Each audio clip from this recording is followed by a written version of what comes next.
Tezuka Yamazaki. Tezuka, você é considerada uma das maiores cineastas brasileiras dos últimos tempos. Pela sua obra, pelo seu pensamento, pelas coisas que você fala. Para a gente começar um pouco falando sobre a sua presença aqui na Fliporto, né, um festival literário, etc. Gostaria que você me pudesse falar para a gente o que é que o cinema e a literatura, como é que eles se convergem? Histórias. Eu acho que, hoje na palestra eu estava pensando no seguinte, desde que o homem é homem, ele sente uma necessidade visceral de contar aquilo que ele faz, com aquilo que ele viu, né? E eu acho que a literatura deve ter sido um desdobramento disso. E o cinema um desdobramento um pouquinho mais sofisticado, porque começa a trabalhar com imagens. E assim vai, a música, a poesia, a dança, enfim, nada mais são do que manifestações que o ser humano tem para contar, se expressar, entendeu? Contar as suas experiências, ou tentar entender alguma coisa, não importa, cada um é mais inteligente naquilo que sabe fazer, né? Eu sou péssima para escrever, por exemplo. Talvez seja um pouquinho melhor pegando umas imagens e botando ao lado da outra. Mas eu acho que por isso que tem tudo a ver, entendeu? Você no encontro de literatura, você falar sobre cinema, você falar sobre poesia, né? Você falar sobre dança, teatro, essas coisas todas. Acho que uma coisa tem a ver com outra. Ok, a sua carreira começou há algum tempo já. Quando é que você percebeu que era cinema, que você queria fazer cinema? Quando surge isso? Bom, de fato mesmo, foi no ICA, que era o Instituto Central de Artes da Universidade de Brasília. Eu fui um pouco porque eu estava desconfiada de que seria mesmo a arquitetura que eu estava a fim de fazer. Eu já estava trabalhando no escritório de arquitetura em São Paulo. Aí eu fui para a UNB e tive um curso chamado Oficina Básica de Música no Cinema. Lá todos os alunos tinham que fazer música, cinema, artes plásticas, arquitetura, enfim, coisa. E o cinema foi o primeiro curso, foi dado pelo Cécio Thierry.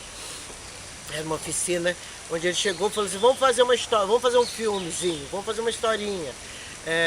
Alguém fala, me diz aí um personagem, alguém gritou um burro, aí um homem, não sei o quê. A gente construiu uma historinha ali e depois no dia seguinte a gente saiu para produzir essa historinha e fizemos um filminho. Eu achei aquilo muito divertido. Como é que pode existir uma profissão assim que é uma brincadeira, entendeu? Fiquei muito interessada por isso.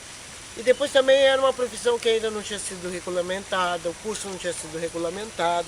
Então era tudo meio que um desafio, era tudo um desconhecido, um assunto desconhecido. Aí comecei a fazer mais matéria de cinema, até que um dia meu grupo apresentou um trabalho muito bacana de arquitetura, que era um projeto sobre um centro de abastecimento lá de Brasília. A gente fez um projeto enorme, compramos um papel craft de embrulho assim largo, e a gente pendurava do teto até o chão, e em vez de fazer projeto com tiralinhas, a gente fez com pincel atômico, era quase que um evento, uma performance. Aí passou um professor da arquitetura ali e falou assim, nossa, esse trabalho está melhor do que o trabalho dos alunos do último ano. Eu fiquei assim, sabe, imediatamente eu perdi o tesão pela arquitetura. E me dediquei a fazer matérias de cinema quando fecharam a escola de cinema lá e tivemos que pedir uma transferência. Ou iríamos para São Paulo para fazer a ECA, ou então para a UF no Rio de Janeiro. Aí, como o currículo da UF era mais parecido com o de Brasília, decidimos ir para a UF. Aí eu entrei de sola. Qual foi o primeiro filme que te marcou na vida, que você assistiu e marcou você? Então, o primeiro foi O Pagador de Promessas, foi lá em Atibaia, eu tinha acho que uns 14, 15 anos. O cinema lá em Atibaia, haviam 3 salas. Era pra gente arrumar namorado, tipo paquerar, comer pipoca. E de repente eu vi O Pagador de Promessas e o filme me bateu assim como alguma coisa estranha. Como alguma coisa importante que eu não entendi muito, mas que me chamou a atenção. Mas isso passou. Depois, uns 3 anos depois, eu estava em São Paulo fazendo o cursinho universitário e o Francisco Ramalho era meu professor de física e ele nos convidou para a estreia de um longa que ele estava apresentando, que era o Anuska Manequim Mulher.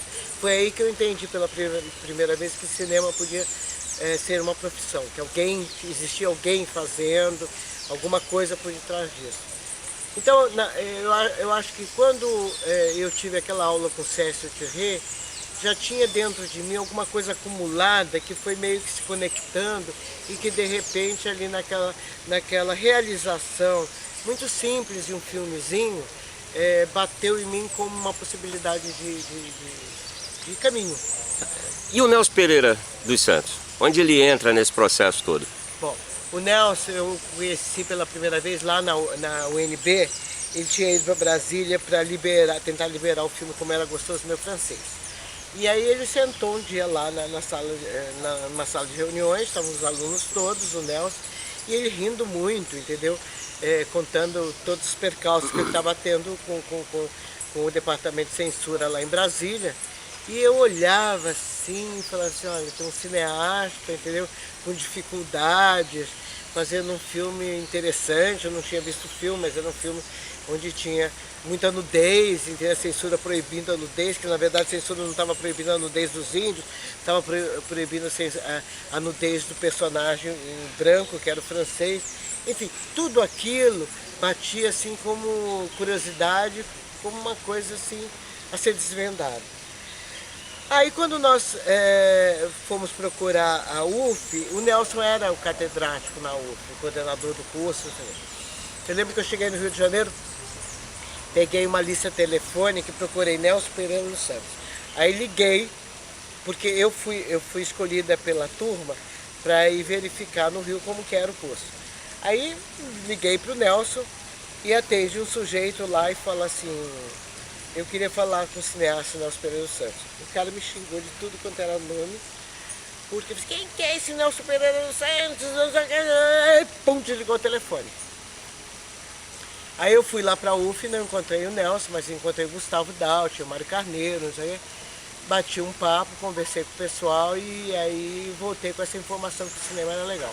Mas só fui conhecer mesmo o Nelson alguns meses depois, já matriculada no curso. E eu lembro que eu e minha turma, assim, a gente tinha muita antipatia pelo Nelson. Porque o Nelson aparecia na escola, entendeu? E achava que ele ficava posando de artista e não dava a mínima para os estudantes. Aí fizemos uma reunião, e o Lael Rodrigues estava comigo, nós propusemos fazer um documentário em Pirinópolis, porque a gente vinha lá de Brasília, né, aquele universo ali, e nós tínhamos umas fitinhas Super 8.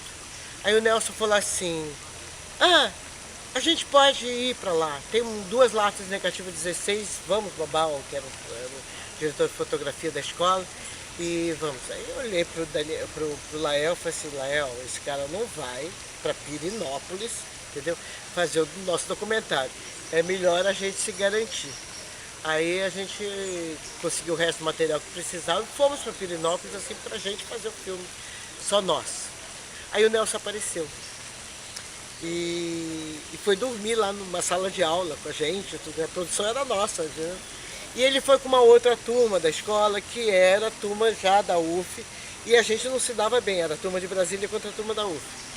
E o Nelson sabia disso, ele ficou assim o tempo todinho lá em Pirinópolis, tentando acertar esse desencontro entre essas duas turmas. E a gente falava assim pro Nelson, pô, vai lá com seus alunos, entre seus alunos do fuminho, não sei o que, a gente não precisa de você. E eu acho que foi exatamente isso, porque a gente não deu a mínima para ele, entendeu? Que ele foi se aproximando da gente, entendeu? Logo depois eu estava trabalhando no O Jornal, eu escrevia ali, era Foca, e fotografava, e tinha a Hilda Machado também, que trabalhava na Rádio Tupi.